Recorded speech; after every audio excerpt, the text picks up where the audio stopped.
Assalamualaikum warahmatullahi wabarakatuh. Perkenalkan, nama saya Junaidi Praditya. Saya merupakan perwakilan dari kelompok 4. Baiklah, di sini saya dan teman-teman akan melakukan presentasi mengenai sistem pakar mendiagnosis penyakit umum pada manusia. Nah, di sini merupakan list nama kelompok kami, yaitu kelompok 4. Yang pertama dengan saya sendiri, Junaidi Praditya, kemudian Nadia Irawan, lalu Novianti, dan selanjutnya Nadia Pratiwi. Baiklah, di sini saya akan menjelaskan sedikit mengenai struktur kerja yang akan memberikan gambaran mengenai sistem yang sedang berjalan. Nah, di sini terbagi menjadi dua tugas. Yang pertama, tugas user, kemudian tugas sistem. Nah, di sini pada logo start, user akan melakukan pendaftaran. Nah, apabila proses pendaftaran melakukan kegagalan, akan dilakukan pendaftaran ulang. Nah, jika proses pendaftaran berhasil, maka akan dilanjutkan ke bagian sistem. Nah, di sini sistem data pasien disimpan di database. Kemudian dilanjutkan ke bagian user. Di sini user akan melakukan proses masuk atau login. Jika terjadi kegagalan, maka akan dilakukan proses login ulang atau input ulang.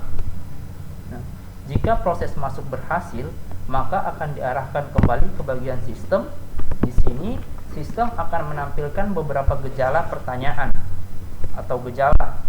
Nah, setelah itu diarahkan lagi ke bagian user. Di sini user akan menjawab pertanyaan sesuai gejala yang ia alami atau yang ia rasakan. Kemudian kembali diarahkan ke bagian sistem. Di sini sistem akan mengelola gejala yang dialami oleh user berdasarkan rules. Nah, selanjutnya sistem akan menampilkan hasil analisis mengenai penyakit yang didiagnosis. Kemudian proses berakhir. Baiklah, untuk selanjutnya di sini slide selanjutnya akan dilanjutkan oleh rekan saya. Yang kedua yaitu penjabaran kelayakan teknis sistem yang akan dikembangkan harus dijabarkan satu persatu, mulai dari kelayakan teknis, kelayakan ekonomis, kelayakan legal, dan kelayakan operasional. Jawabannya yaitu sistem yang akan dikembangkan dievaluasi dan dipisahkan berdasarkan prioritasnya. Suatu sistem yang diusulkan harus layak, yaitu sistem ini harus memenuhi kriteria-kriteria sebagai berikut. Yang pertama, kelayakan teknis. Di sini, untuk melihat apakah sistem yang diusulkan dapat menggunakan teknologi yang ada atau apakah teknologi yang baru dibutuhkan. Beberapa pertanyaan yang bisa digunakan untuk mengukur kelayakan pada sistem yang akan dikembangkan yaitu: yang pertama, apakah teknologi yang dibutuhkan sudah tersedia? Yang kedua, apakah teknologi yang akan digunakan dalam berinteraksi dengan teknologi yang sudah ada? Analisa kelayakan teknologi dari kasus pengembangan sistem informasi sistem pakar mendiagnosa penyakit umum pada manusia adalah: 1. Apakah teknologi yang dibutuhkan sudah tersedia? Berdasarkan analisis teknologi dari segi hardware, laboratorium atau lab, diagnosa sudah memiliki beberapa alat atau komponen yang akan digunakan sebagai media atau alat yang layak digunakan untuk mendiagnosis penyakit umum pada manusia. Yang kedua, apakah teknologi yang digunakan ini dapat berinteraksi dengan teknologi yang sudah ada? Teknologi yang lama masih menggunakan cara tradisional sehingga ketika terjadi konversi tidak akan memakan biaya yang banyak, hanya butuh tenaga untuk menginputkan semua data yang akan disimpan. Baik, saya akan melanjutkan materi yang telah dibacakan oleh Saudari Nadia Pratiwi. Nah, kelayakan ekonomi. Di sini kita untuk melihat apakah dana yang tersedia cukup untuk mendukung estimasi biaya untuk sistem yang diusulkan. Menurut Saifullah dan Joni Widianto 2014, kelayakan ekonomis bisa diukur menggunakan analisis ini adalah untuk memberikan gambaran kepada pengguna apakah manfaat yang diperoleh dari sistem baru lebih besar dibandingkan dengan biaya yang dikeluarkan. Pada analisis biaya dan manfaat, Ada beberapa metode kuantitatif yang digunakan untuk menemukan standar kelayakan sistem yang akan dibangun, seperti metode periode pengembalian, payback period, metode pengembalian investasi, return on investment, dan metode nilai. Kelayakan legal.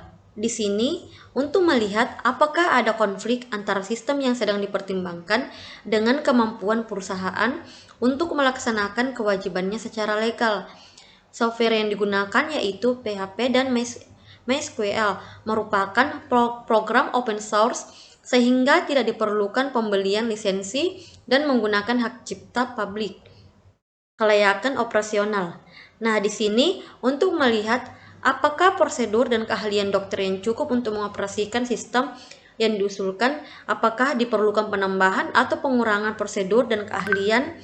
Beberapa pertanyaan yang bisa digunakan untuk mengukur kelayakan operasional pada sistem yang akan dikembangkan. Yang pertama, apakah sistem memenuhi tujuan organisasi untuk mendapatkan informasi yang dibutuhkan? Yang kedua, apakah sistem dapat diorganisasikan untuk menghasilkan informasi pada saat yang tepat untuk setiap orang yang membutuhkannya? Analisis kelayakan operasional dari kasus pengembangan sistem informasi, sistem pakar mendiagnosa penyakit umum pada manusia adalah: yang pertama, apakah sistem dapat memenuhi tujuan organisasi untuk mendapatkan informasi yang dibutuhkan?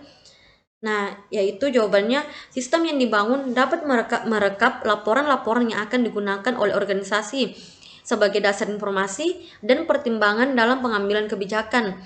Laporan yang dihasilkan oleh sistem yang akan dibangun antara lain: sistem dapat menampilkan laporan anggota registrasi, aktif maupun pasif, bulannya dalam bentuk diagram batang. Sistem dapat menampilkan laporan perkembangan anggota berdasarkan statusnya anggota registrasi, anggota aktif, dan anggota pasif. Sistem dapat menampilkan laporan perkembangan anggota berdasarkan kepala dinas laboratorium.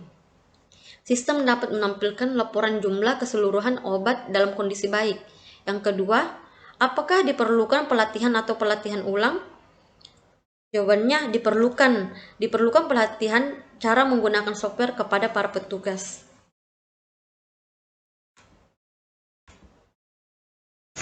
Baiklah, saya akan melanjutkan materi yang telah dibawakan oleh Saudari Nadia Irawan, yaitu buatlah identifikasi masalah, solusi kebutuhan yang diperlukan selama proses pengembangan sistem, buat dalam bentuk tabel, buatkan analisis kebutuhan fungsional dan non-fungsional untuk setiap solusi yang diusulkan.